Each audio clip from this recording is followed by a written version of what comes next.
বর্ণিল আয়োজনে চরসারডব সরকারি প্রাথমিক বিদ্যালয়ের প্রধান শিক্ষক জনাব একরামুল হক স্যারের বিদায় সংবর্ধনা অনুষ্ঠান সম্পন্ন হয়েছে গত ১৯শে মে ২০২৬ তারিখে।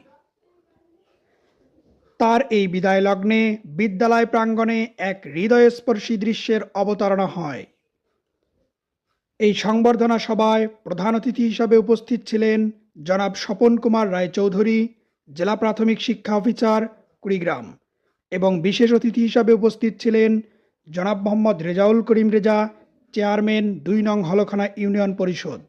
এছাড়া উপস্থিত ছিলেন ম্যানেজিং কমিটির সদস্যবৃন্দ সহ অত্র এলাকাবাসী ও তার সকল শুভাকাঙ্ক্ষী।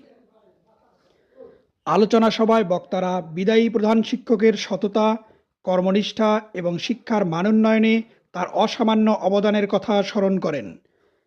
বিদায়ী বক্তব্যে প্রধান শিক্ষক তার দীর্ঘ কর্মজীবনের স্মৃতিচারণ করেন এবং আবেগাপ্লুত হয়ে পড়েন। অনুষ্ঠানের শেষ পর্যায়ে বিদ্যালয়ের শিক্ষক, কর্মচারী এবং শিক্ষার্থীদের পক্ষ থেকে বিদায়ী প্রধান শিক্ষককে সম্মাননা ক্রেস্ট এবং বিভিন্ন উপহার সামগ্রী প্রদান করা হয়।